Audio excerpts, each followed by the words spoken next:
ಬನ್ನಿ ಇವತ್ತು cost iron ತವಾನ ಯಾವ ರೀತಿ ಸೀಸನಿಂಗ್ ಮಾಡ್ಕೊಳ್ಳೋದು ಅಂತ ನೋಡೋಣ. ಇಲ್ಲಿ ನಾನು ಫಸ್ಟ್ ಒಂದು ಸ್ವಲ್ಪ ವಿಮ್ ಜೆಲ್ ಅಥವಾ ನೀವು ಯಾವ ಸೋಪ್ ಆಗಲಿ ಜೆಲ್ ಆಗಲಿ ತಗೊಂಡು ಚೆನ್ನಾಗಿ ಈ ರೀತಿ ವಾಶ್ ಮಾಡ್ಕೋಬೇಕು. ಒಂದು 5 ಮಿನಿಟ್ಸ್ ನೀವು ಈ ರೀತಿ ಹಿಂದೆ ಮತ್ತು ಮೇಲೆ ಈ ರೀತಿ ಎರಡೂ ಕಡೆ ಕೂಡ ಚೆನ್ನಾಗಿ ಈ ರೀತಿ ಉಜ್ಕೋಬೇಕು. ಆವಾಗ ಏನೇ ಒಂದು ಪಾರ್ಟಿಕಲ್ಸ್ ಇದ್ದರೂ ಕೂಡ ರಿಮೂವ್ ಆಗೋಗುತ್ತೆ. ಸೊ ಅದಾದಮೇಲೆ ಚೆನ್ನಾಗಿ ಈ ರೀತಿ ವಾಶ್ ಮಾಡ್ಕೋಬೇಕು. ವಾಶ್ ಮಾಡಿಕೊಂಡು ಏನಾದರೂ ಒಂದು ಸ್ವಲ್ಪ ಡಸ್ಟ್ ಇದ್ದರೆ ಟಿಶ್ಯೂಯಿಂದ ವೈಪ್ ಮಾಡ್ಕೊಳ್ಳಿ. ನೀವು ಎಷ್ಟೇ ವಾಶ್ ಮಾಡಿದ್ರೂ ಕೂಡ ಇದರಲ್ಲಿ ಒಂದು ಸ್ವಲ್ಪ ನೋಡ್ತಿದ್ದೀರಲ್ಲ ಈ ರೀತಿ ಕಲರ್ ಬರ್ತಾನೆ ಇರುತ್ತೆ. ಸೊ ಹಾಗಾಗಿ ಚೆನ್ನಾಗಿ ಒಂದು 5 ನಿಮಿಷ ನೀವು ಚೆನ್ನಾಗಿ ಜೆಲ್ ಹಾಕ್ಕೊಂಡು ವಾಶ್ ಮಾಡ್ಕೊಳ್ಳಿ.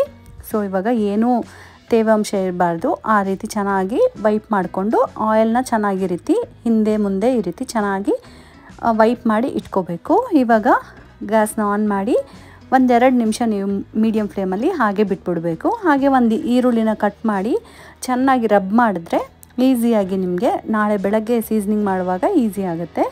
ಸೊ ಇವಾಗ ನೋಡಿದಿರಲ್ಲ ಈರುಳ್ಳಿನ ಚೆನ್ನಾಗಿ ಈ ರೀತಿ 1-2 ನಿಮಿಷ ಉಜ್ಕೊಳ್ಳಿ. ಸೊ ಇದನ್ನು ರಾತ್ರಿ ಎಲ್ಲ ಹೀಗೆ ಬಿಟ್ಬಿಡಬೇಕು. ಸೊ ನಾಳೆ ಬೆಳಗ್ಗೆ ಇದು ಎದ್ದು ನೀವು ಒಂದು ಫುಲ್ ಆನಿಯನ್ನ ಕಟ್ ಮಾಡಿಕೊಂಡು ಈ ರೀತಿ ಹಾಕ್ಕೋಬೇಕು. ಇದು ಬಿಸಿ ತಾಕಿದ ತಕ್ಷಣವೇ ನೋಡ್ತಿರಲ್ಲ ಕಲರ್ ಈ ರೀತಿ ಚೇಂಜ್ ಆಗೋಗಿದೆ.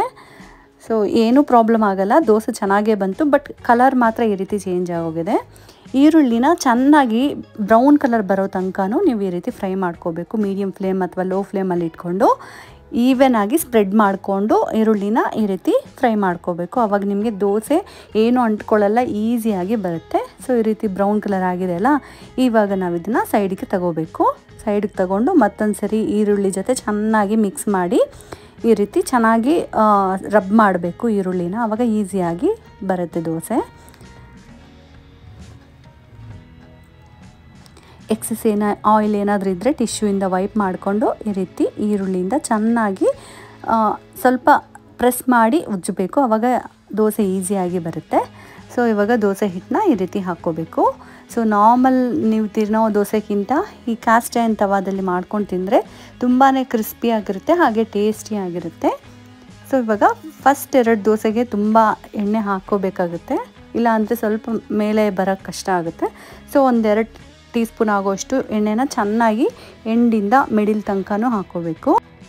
ಇವಾಗ ನೋಡ್ತಿರಲ್ಲ ಫಸ್ಟ್ ದೋಸೆನೇ ಎಷ್ಟು ಪರ್ಫೆಕ್ಟಾಗಿ ಬರ್ತಿದೆ.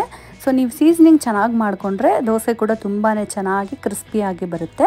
ಒಂದ್ಸರಿ ಈ ರೀತಿ ಟ್ರೈ ಮಾಡಿ, ತುಂಬ ಕ್ರಿಸ್ಪಿ ಟೇಸ್ಟಿಯಾಗಿರೋಂಥ ದೋಸೆ ನೀವು ಮನೆಯಲ್ಲೇ ಮಾಡ್ಕೋಬೋದು. ಹಾಗೆ ಅಯನ್ ಕಾಸ್ಟ್ ತವೆಯಿಂದ ಮಾಡಿರೋದ್ರಿಂದ ನಿಮಗೆ ತುಂಬಾ ಹೆಲ್ತ್ ಬೆನಿಫಿಟ್ಸ್ ಕೂಡ ಇರುತ್ತೆ. ಸೊ ಈ ರೀತಿ ನೀವು ಎಷ್ಟು ಬೇಕೋ ಅಷ್ಟು ದೋಸೆನ ಹಾಕ್ಕೊಂಡು ಲಾಸ್ಟಲ್ಲಿ ಈ ರೀತಿ ಮತ್ತೊಂದು ಸರಿ ವಾಶ್ ಮಾಡಿ ಆಯಿಲ್ನ ಅಪ್ಲೈ ಮಾಡಿ ಇಟ್ಬಿಡಬೇಕು. ಇಲ್ಲ ಅಂದರೆ ನಿಮಗೆ ಕಲರ್ ಚೇಂಜ್ ಆಗ್ತಾ ಇರುತ್ತೆ, ರಸ್ಟ್ ಹಿಡಿಯುತ್ತೆ. ಸೊ ಈ ರೀತಿ ವಾಶ್ ಮಾಡಿ ಸೈಡ್ಗೆ ಇಟ್ಕೊಳ್ಳಿ.